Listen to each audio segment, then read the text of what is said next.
due to the effects of this materialistic society and the influence of TV shows and Hollywood and Bollywood and social media, disrespecting the parents has become normal. It's become normal for an individual to tell their parents to mind their own business.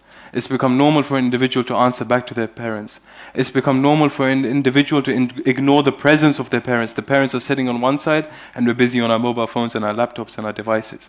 It's become normal for an individual to dismiss the opinions and the suggestions of their parents as if they don't know anything just because we have a few degrees, not realizing the spiritual damage that we're inflicting on ourselves through these thoughts and these actions.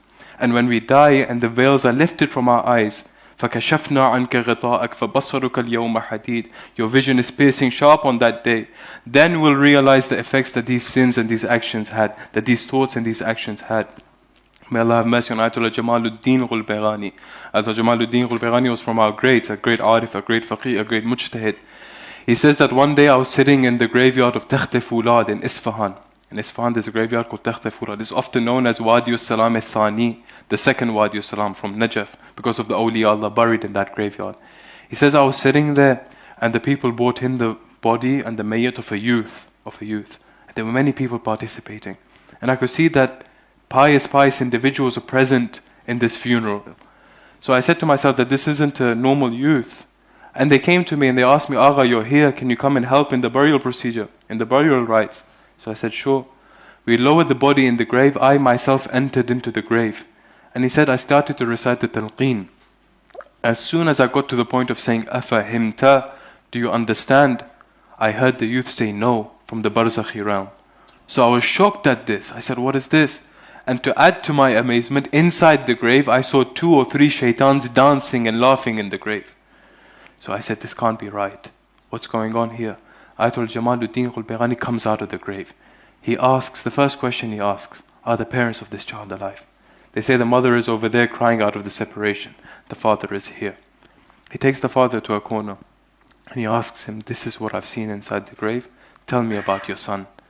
He says, my son was a good individual. He was a pious individual.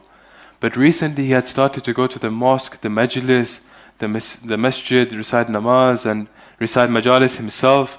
And he had started to read a few Islamic books and this and that. And because of this, a little bit of arrogance had entered into his heart. And whenever I would suggest something to him or give him an opinion, he'd tell me, what do you know? You don't know anything. And this really broke my heart.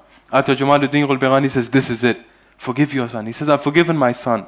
He says, no, say it with your tongue that you've forgiven him. The father says it with his tongue. Ayatollah Jamaluddin Ghulbaghani enters into the grave again.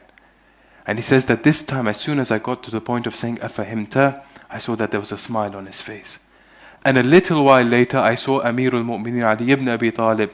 And I saw Amirul Mu'mineen Ali ibn Abi Talib and the close angels of Allah subhanahu wa ta'ala enter into the grave. And the Imam told me, from this point onwards, this youth is with me. This small mistake, we do things much worse than this. Much worse than this. Imagine what our end. Imagine if Ayatollah Jamaluddin Ghulbaghani was not there.